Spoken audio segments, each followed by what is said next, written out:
যেহেতু সাংবাদিক ভাইদের আমন্ত্রণে আমি এসেছি, সো এটা মিস করতে চাইনি।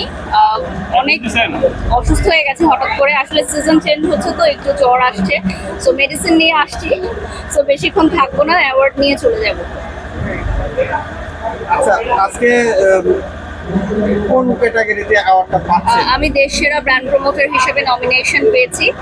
এই ক্যাটাগরিতেই সর্বাধিক পুরস্কার আমি পেয়ে থাকি।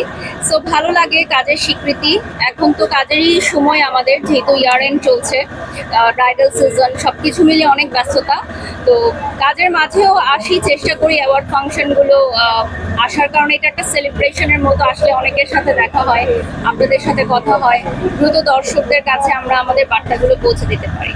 আমরা দেখেছি আপনি দেশের নামি দামি অভিনয় শিল্পী যেমন অপু বিশ্বাস, বুবলি আপু এদের সঙ্গে কাজ করেন। সবথেকে কার সঙ্গে কাজ করতে স্বাচ্ছন্দ্য বোধ করেন?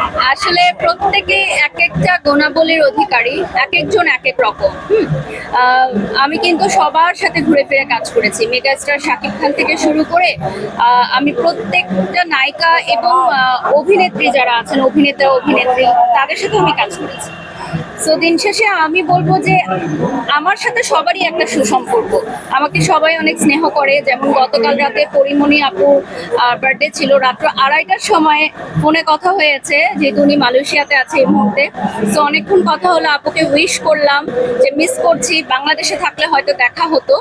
তো থাকে যে বিশেষ দিনে সামনে দিঘির জন্মদিন আসছে, ওটা নিয়ে একটা প্ল্যানিং করছি, যেহেতু দিঘি এখন শুটিং এর কারণে ঢাকার বাইরে আছে।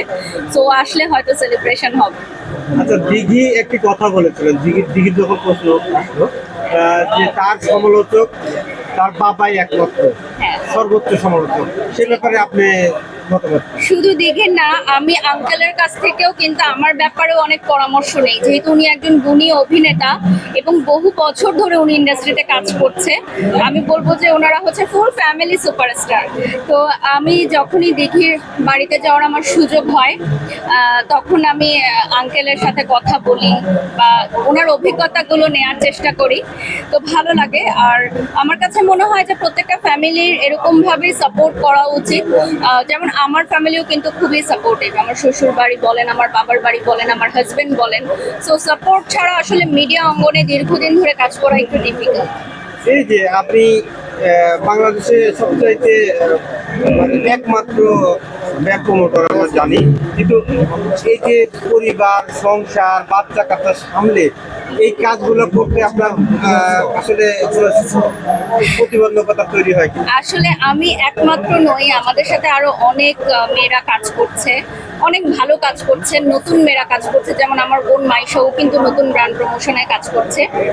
সো আমার কাছে মনে হয় যে এই ইন্ডাস্ট্রিতে আমি একা কাজ করে এটাতে বড় করে গড়ে তুলতে পারবো না, সবার মিলিত প্রচেষ্টাই আমরা একসাথে ইন্ডাস্ট্রিটাকে আগিয়ে নিয়ে যেতে পারবো।